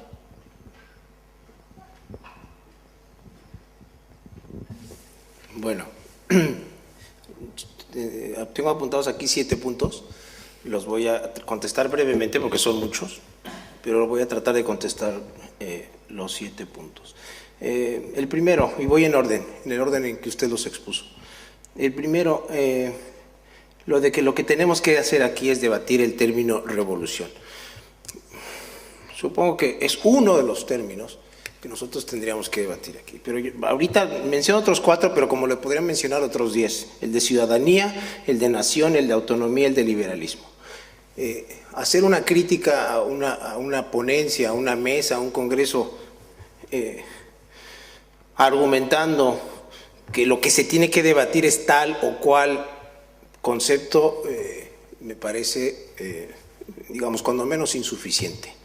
La segunda cuestión, que hay que interpretar las cosas como la vivieron los historiados, ¿no? Y que si las cosas no se interpretan como la vivieron los historiados, entonces carece de validez. Bueno, este es un debate historiográfico, digamos, de toda la vida de la historiografía, que es la cuestión del anacronismo.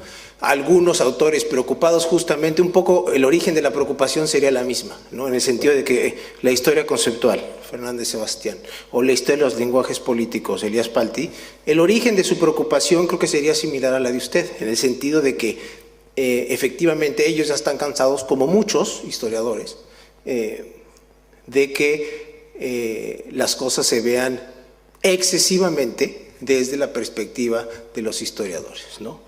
El origen puede ser el mismo, pero así como difiero con Palti y con Fernández Sebastián en el sentido de ese apego absoluto a cómo vivieron los historiados la historia, yo creo que si no, uno de los, no voy a decir que las responsabilidades del historiador, pero casi que una de las inevitabilidades del historiador es la interpretación. Y la interpretación necesariamente, y lógicamente me parece a mí, tiene necesariamente un elemento de sustraerse del tiempo vivido. Que eso no se debe de llevar demasiado lejos, no podemos estar más de acuerdo. Pero afirmar que las cosas se tienen que interpretar como la vivieron los historiados, porque si no, no se está haciendo historia, me parece, una vez más, así como en el primer caso, algo, no voy a decir que discutible, desde mi perspectiva, equivocado. La tercera cuestión tiene que ver también con cuestiones historiográficas, que es lo de combatir la generalización. Si combatimos la generalización en historia, en la intensidad o en la medida que usted lo propone, la historia se convertiría básicamente en minutas o en relatorías. Pero la historia, gracias a Dios, es mucho más que eso, porque volvemos a la cuestión de la interpretación. Y la interpretación necesariamente e inevitablemente implica cierto grado de generalización, porque si no, no se puede hacer historia, para acabar pronto. El cuarto punto, que la Revolución Atlántica es pertinente en la Academia Occidental. Ah, sí, que yo dije, supuestamente, que la Revolución Atlántica que es pertinente en la Academia Occidental es la de Bailyn, y que yo obvio a Palmer. Estoy juntando los puntos 4 y 5. Bueno, la cuestión creo que no lo plantea así en primer lugar. Pero además, si la Revolución Atlántica de Palmer no puede ser pertinente para este Congreso en particular, es porque si nos limitáramos a Palmer, nos quedaremos con liberty y con liberté, pero no podríamos pasar a libertad, por la simple y sencilla razón, y lo dije en mi exposición, de que Palmer, y como Godeschaux en sus planteamientos, se queda en 1800. Más específicamente me estoy refiriendo a Palmer y sus dos volúmenes de 1959 y 1954. Entonces no es una cuestión de obviar o no obviar a Palmer. Si queremos hacer pertinente la historia atlántica para este Congreso, tenemos que poner a Palmer entre paréntesis, más allá de que Palmer y Godeschaux hayan estado en el origen de la historia atlántica o del término o del concepto de civilización atlántica que estaba detrás, digamos, del concepto de Revolución Democrática de Palmer. Que yo estoy entusiasmado con Bailyn, esa es la expresión que usted utilizó, y que no se explique ese entusiasmo, porque en realidad nosotros en América Latina, dijo usted, seguimos, o más bien el discurso de la dependencia sigue ocupando un lugar preeminente. Y si ese es el caso, mi entusiasmo con Bailyn pues no tendría justificación. Pues vamos por partes. Primero la cuestión del entusiasmo. Si algo creo que expresé en esta presentación, y que lo expreso cada vez que me refiero a las revoluciones atlánticas, es justamente la idea de que mi entusiasmo por Bailyn, a diferencia de muchos atlanticistas en el mundo occidental contemporáneo, de entusiasmo no tiene nada, ¿no? Más bien lo que expreso es un respeto, por supuesto, porque es un gran historiador, pero de ahí a entusiasmo específicamente por su idea de historia atlántica, no es solamente que yo no haya dicho eso ni manifestado eso, lo que manifesté fue justamente lo contrario. Y en cuanto a que el discurso de la dependencia es lo que vive, lo que se discute, lo que nutre el debate intelectual y académico en América Latina, ahí sí, perdóneme que difiera de usted,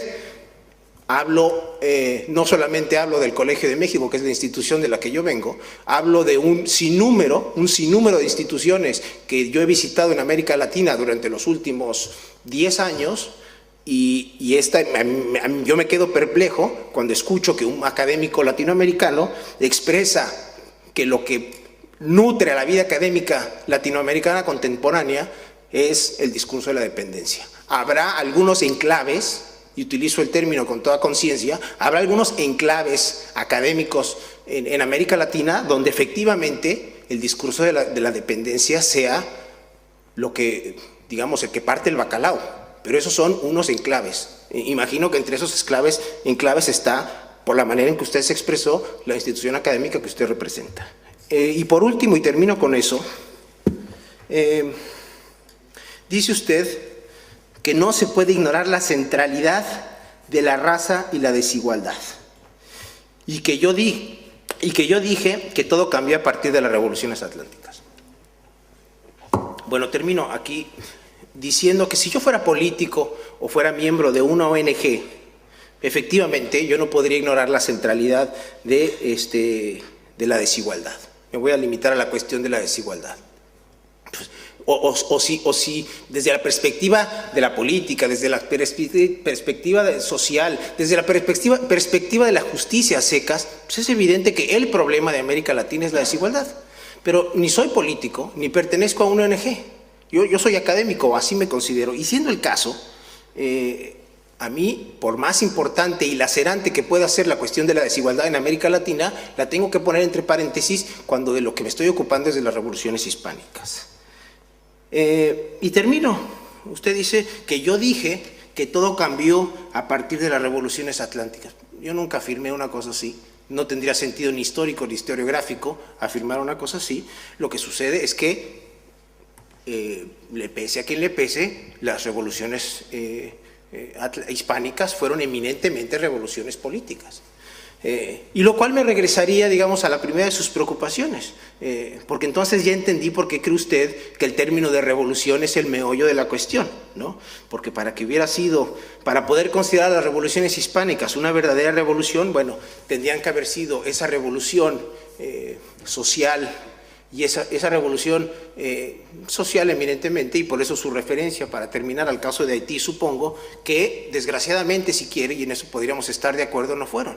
Pero eso no es razón alguna, está de más que lo diga, para poner en entredicho el término de revolución para referirse a las revoluciones hispánicas. Gracias.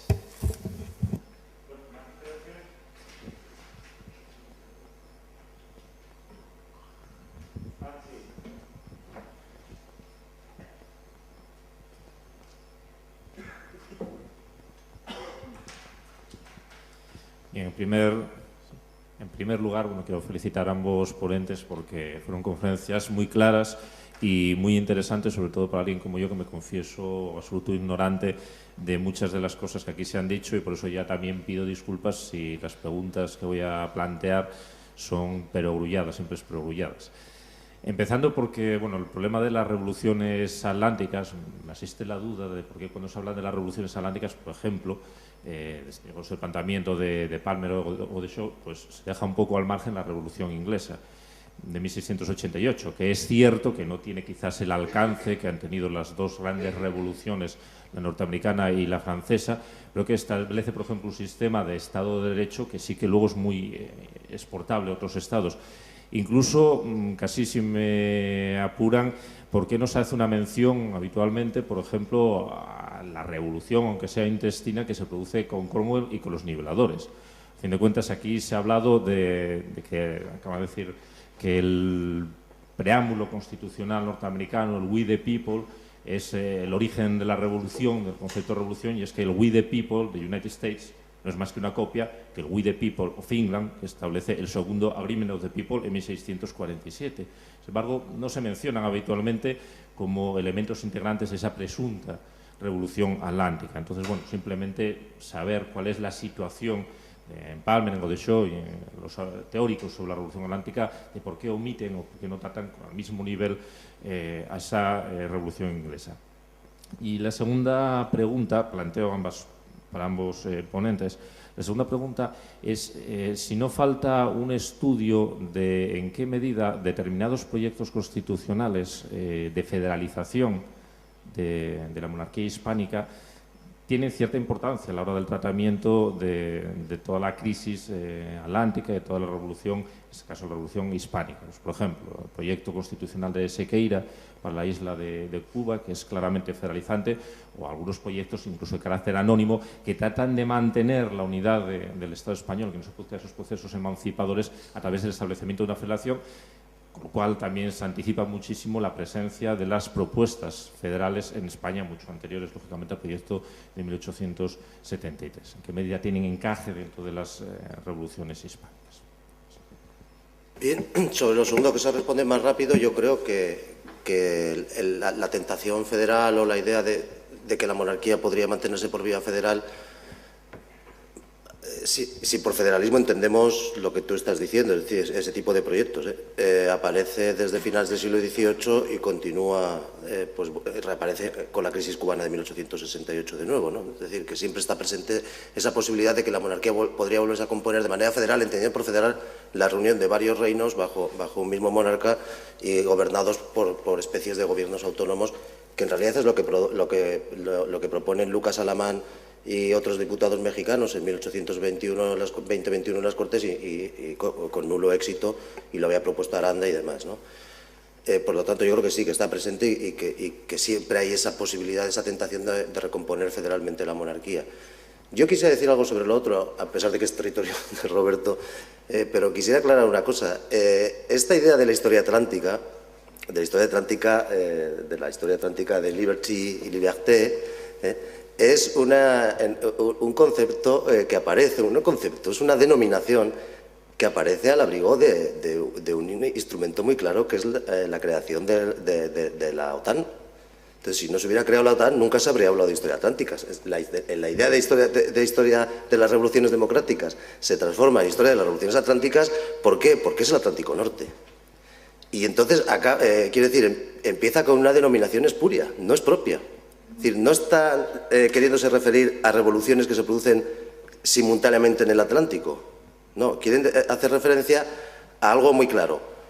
Nosotros, los que hemos creado la OTAN, Somos los herederos de una tradición democrática que empieza con una forma de civilización, que es la única forma de civilización posible, y es la que se genera en Europa desde la Revolución Científica, pasando por la Ilustración y llegando a estas revoluciones modérnicas, que son la norteamericana y la francesa. Lo que está fuera de aquí no encaja dentro, no ya del modelo de revolución, no encaja dentro del modelo de civilización occidental. Y eso es muy grave, porque eso nos lleva a Huntington. Y nos lleva a poder afirmar que el gran peligro para los Estados Unidos de hoy, como hizo Huntington antes de morir, no son los árabes, la cultura islámica, son los hispanos. Porque son unos inadaptados a esa modernidad. Y yo creo que eso sí que es grave. Es decir, aceptar ese discurso historiográfico tiene consecuencias gravísimas. Y una aclaración respecto al último que decía Roberto al final de su intervención. Hombre, yo no sé si estoy tan seguro de que como historiador no me tengo que ocupar de la desigualdad. Al contrario, yo creo que como historiador, en los momentos en que los sistemas políticos que yo estudio, observo y analizo han servido para generar desigualdades tan históricas que siguen presentes hoy en día, y no hace falta más que echar un vistazo a algunos países de América Latina y la situación de comunidades indígenas allí, o a Europa y la situación en la que quedan normalmente algunos sectores sociales, sobre todo en épocas de crisis, pues hombre, que yo creo que no está de más que como historiadores científicos sociales hagamos historia de la desigualdad y sobre todo historia, explicar bien dónde se generan las desigualdades. Que las mujeres no hayan votado en Europa, bueno, concretamente en España hasta 1931 y en Europa más o menos por ahí, en todos los sitios, pues hombre, tiene su historia. Y es una historia de desigualdad, no es una historia de igualdad.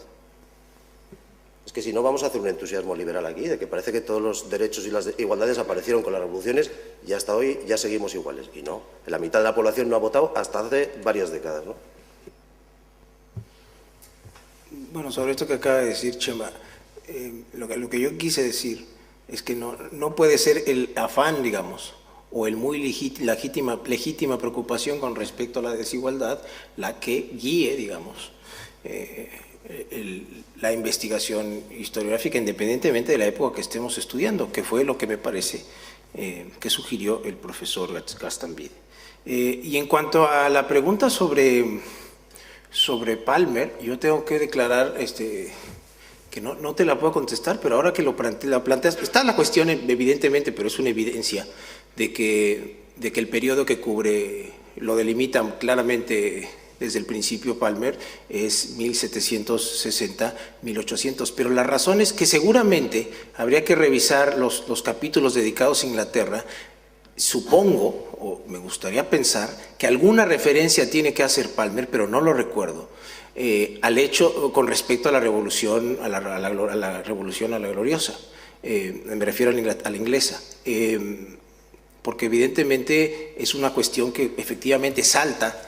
Si efectivamente esta revolución política de la que habla Palmer, no sé si todos, pero buena parte de los elementos que desarrolla Palmer a lo largo del libro, varios de ellos están claramente, jugaron un papel fundamental en la revolución del 88-89 en Inglaterra, y alguna referencia tendría que hacer, pero la verdad, por supuesto que no te estoy contestando, pero sí me has metido el gusanito, y ahora regresando a México le echaré un ojo, porque alguna referencia seguramente tiene que hacer Palmer. Lo único que te puedo decir es que en el subtítulo, esto ya lo dije en la ponencia, él es muy claro con respecto a cuándo empieza y cuándo termina lo que él llama la revolución democrática, que son 1760-1800.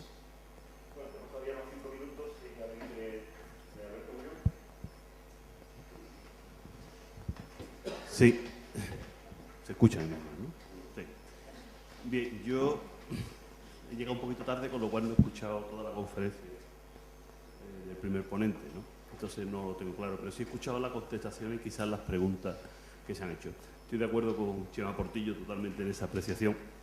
En la última concreta, es verdad, yo también soy científico, también soy historiador, pero creo que tengo que seguir, por lo menos, enterarme de qué es lo que está pasando, no solamente qué perspectiva tienen de los sectores marginales hoy en día, sino también cómo pensaba la gente en la época. Yo no voy a hacer la historia de la gente en esa época, pero me tengo que enterar cómo pensaba la gente, o por lo menos acercarme a ese marco para después poder interpretar como un hombre de hoy en día. Si no, estoy haciendo una entelequia, una absoluta entelequia. Eso sobre el segundo punto que contestó en concreto sobre Gaztambide, ¿no? En la pregunta que el profesor Gaztambide le hizo. Y el primer punto sobre el tema concreto de revolución que usted ha contestado, yo no sé si es que no he entendido bien o es que tenemos ante una discusión, entonces era en otro perfil, ¿no? Pero eso de llegar a hacer un cuadro, entre comillas, en donde entra absolutamente todo, en la sociedad que estamos hoy en día, y además con la experiencia que tenemos, cuando menos peligroso. Peligroso precisamente por lo que el profesor Chema Portilla ha dicho de quién crea ese cuadro y a dónde va ese cuadro. Y más sabiendo que América Latina, interpretada como un todo, es una cosa absolutamente desfasada en buena medida. Entonces, yo creo que si sirve algo realmente este tipo de eventos, que ya llevamos 5, es precisamente, entre otras cosas, de ver las particularidades en ese sentido. O sea, ¿qué es lo distinto? ¿A qué podemos llamar revoluciones o cómo se interpretó las revoluciones? ¿Qué es lo que da lugar a ello? O si no, hacemos y decimos, oye, es igual la Revolución Francesa que la revolución que se produce en América. Y yo creo que hay diferencias importantes. Más allá de que marquemos un cuadro, más allá. Pero no creo que la labor exclusiva del historiador sea hacer un cuadro. No. Yo creo que hay que hacer precisamente esas abstracciones y de alguna u otra manera hay que meterse en las peculiaridades, entre otras cosas. Yo creo que esas son fundamentales, por lo menos desde mi perspectiva. Y creo que son los aportes de ahora los que están trabajando sobre todo sobre esas peculiaridades que vamos descubriendo cómo la gente y cómo el personal interpretaba otras realidades y hubo choques internos dentro de esas realidades que dieron a países y a constituciones distintas por países, ¿no? Realmente.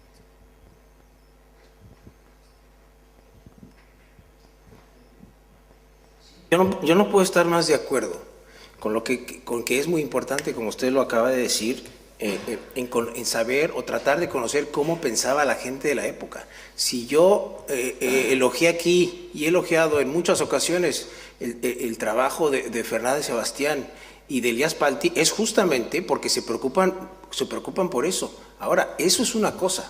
La cuestión es, ¿eso es con lo único con lo que nos tenemos que quedar? No, claro que no. Entonces, lo único que estoy diciendo yo es la parte que sigue. Por supuesto que hay que prestar atención a lo que pensaba la gente de la época. Sí, eso usted y yo estamos de acuerdo, pero también está por la expresión, por su manera de sentir, creo que también estamos de acuerdo en el sentido de que el historiador no se puede quedar exclusivamente con eso. Entonces, ahí no veo diferencia, creo que estamos de acuerdo.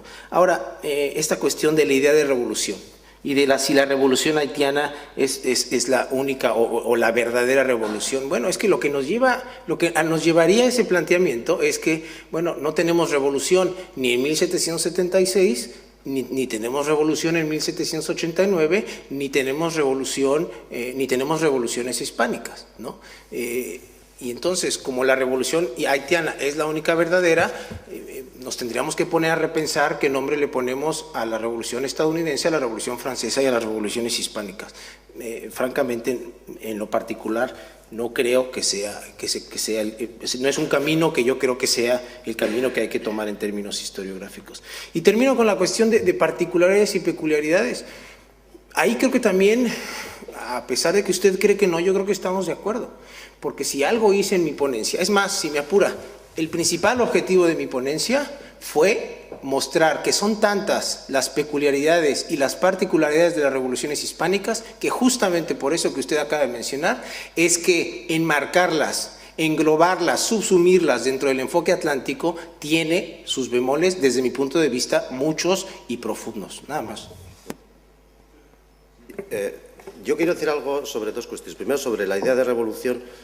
Efectivamente, yo creo que es una de las cuestiones a la que tendríamos que darle más vueltas, sobre todo porque cuando se producen las que llamamos hispanas, a partir de 1808, ha habido dos experiencias que, además, a la monarquía española con su dimensión atlántica le tocan muy de cerca ambas, que son no la Revolución Francesa, sino la fase jacobina de la Revolución Francesa, el terror, y por otra parte la revolución haitiana, efectivamente. Estos dos fenómenos, tanto en América, sobre todo en el área circuncaribeña y en España, hacen temer terriblemente la revolución y hacen que muchas de las reformas que se plantean, que se empiezan a plantear a finales del siglo XVIII y a gran medida muchas de las que se practican a principios del siglo XIX, incluida Cádiz, no tengan un afán de vamos a hacer una revolución, sino el afán de vamos a evitar una revolución. Es lo que muchos ilustrados llamaban la revolución feliz, es decir, la revolución sin revolución.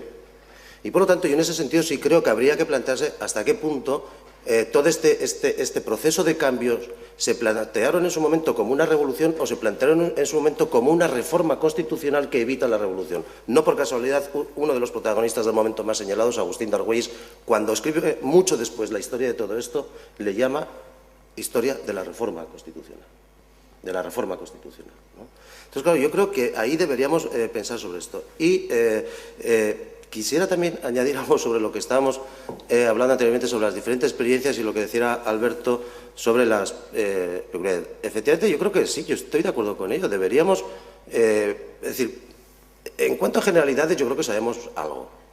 Ahora, lo que sí deberíamos empezar a plantearnos seriamente es hacer la historia de cómo se percibió todo este proceso de cambio, de reforma constitucional, de revolución, como queramos decirlo, todo este proceso intenso, que es muy intenso de cambios, por parte de los diferentes protagonistas, o diferentes sujetos, digamos, más o menos protagonistas, que existen entonces. Antes hemos asistido a la presentación de una comunicación sobre el mundo indígena y el constitucionalismo gaditano. Yo le decía a su autora en el descanso que eso me parece enormemente interesante lo que ha hecho de analizar cómo en las Cortes de Cádiz se debate la cuestión indígena. Lo que me falta y lo que me parecería mucho más interesante todavía sería analizar cómo en las comunidades indígenas se recibió la Constitución de Cádiz. Y no es que no haya documentación, porque muchas veces la salida fácil decir, bueno, es que como los indios no escribían, joder, que no escribían. Escribían como canallas, escribían todo lo que podían y además iban a los tribunales, es decir, son grandes escribas. Y si no tienen la capacidad de escribir, ya tienen a alguien que lo haga, al que le pagan con dineros de la cofradía para que lo hagan. Hay cantidad de documentación sobre ello. Lo que pasa es que hay, Roberto, y yo discrepo de ti, no nos interesa como civilización. Y lo siento mucho decirlo con tanta contundencia. Seguimos pensando que son no solamente subalternos, sino insignificantes historiográficamente. Creo que si en esta mesa, en vez de dos hombres blancos, dos varones blancos, estuvieran dos mujeres negras, lesbianas y que viven en Cartagena de Indias, pues la historia sería muy distinta. Tres, perdona, llevo hablando, perdona. Creo que tendríamos una preocupación muy distinta de las que tenemos, ¿no? Es decir, en ese sentido yo creo que sí es necesario lo que dice Alberto, es decir, vamos a preocuparnos también de cosas. Hombre, quizá lo que se encuentra ahí no nos produce tanto entusiasmo liberal sobre nuestra genética liberal y demás, pero bueno, pues es que es lo que había, ¿eh?